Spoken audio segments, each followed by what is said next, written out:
नमस्कार. आज मी तुम्हाला कायदेशीर माहिती सांगण्याच्या आधी थोडंसं बोलणार आहे. तर आत्ताच मी 1 तासापूर्वी एक पोस्ट टाकली. एक माझे फॉलोअर्स आहेत, त्यांनी असंच एक व्हिडिओ बघून माझा एक शब्द त्यात चुकला होता थोडासा, त्याच्यावर मला कॉमेंट केली होती आणि ती चुकीची होती. त्याला मी आज त्याच्याच भाषेत उत्तर दिलं आहे.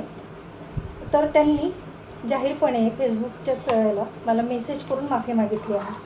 आपण काय बोलतोय, कोणाला बोलतोय, हे थोडंसं भान ठेवायला पाहिजे. आपल्याला जर कोणी चांगली कायदेशीर माहिती देत असेल आणि जर बोलताना एखादा शब्द चुकत असेल तर स्वाभाविक आहे, मी पण एक माणूस आहे तुमच्यासारखीच आणि मी पण थोडी चुकू शकते. त्याचं थोडंसं भान ठेवलं पाहिजे आणि नीट बोललं पाहिजे. तुम्हाला माहिती ऐकायची नसेल तर तुम्हाला कुठल्याही गोष्टीचं कंपल्सरी असं बोधरेशन किंवा नाही आहे की तुम्ही ऐकलंच पाहिजे. नाही ऐकलं तर वेल अँड गुड, चांगली गोष्ट आहे माझ्यासाठी. पण मी चांगल्या लोकांसाठी, चांगल्या फॉलोअर्ससाठी ही कायदेशीर माहिती देत आहे. असो, एकच सांगेल जाता जाता, आपल्याला जर कोणी चांगला सल्ला देतो तर तो तुम्ही नक्की घ्यावा, एवढंच सांगेल. आपण आजचा विषय बघणार आहोत की वडिलोपार्जित मालमत्तेचे मृत्यूपत्र होते का. आजचा विषय हा खूप महत्त्वाचा आहे आणि अनेक कुटुंबांमध्ये यावरनं खूप वाद होत असतो.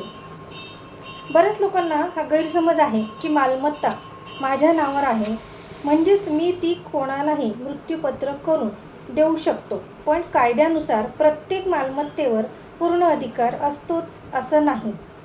नमस्कार, मी ॲडव्होकेट वैशाली कोराटे बोलते आहे आणि माझ्या कायदेशीर या चॅनलला तुम्ही फॉलो करा आणि आवडल्यास नक्की कॉमेंटमध्ये मेसेज करून सांगा.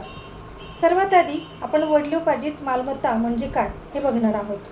जी मालमत्ता पिढ्यानपिढ्या चालत आलेली असते, म्हणजेच काय, आजोबा पणजोबा पूर्वजांकडून वारसाने मिळालेली मालमत्ता, तिला वडिलोपार्जित मालमत्ता असं म्हटलं जात असतं. आणि आता सर्वात महत्त्वाचा मुद्दा म्हणजे वडिलोपार्जित मालमत्तेचं मृत्यूपत्र आपल्याला करता येतं का. तर नाही, करता येत नाही तसं. कारण त्या मालमत्तेवर एका व्यक्तीचा अधिकार हा नसतो.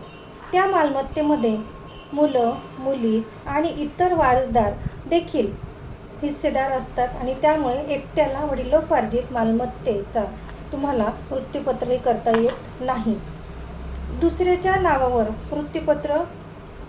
म्हणून एखादी व्यक्ती संपूर्ण त्याची वडिलोपार्जित मालमत्तेमधून स्वतःच्या इच्छेनुसार दुसऱ्याच्या नावावर मृत्यूपत्र करून देऊ शकत नाही.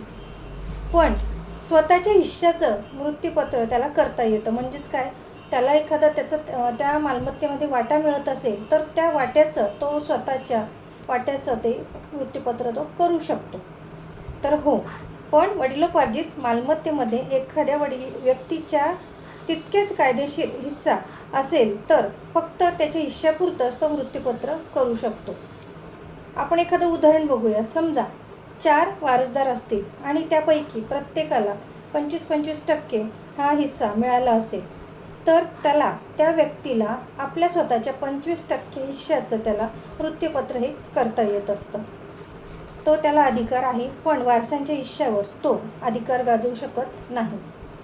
कोणतीही मालमत्ता मृत्यूपत्र देण्यापूर्वी सर्वप्रथम तिच्या कायदेशीर प्रकार तपासा.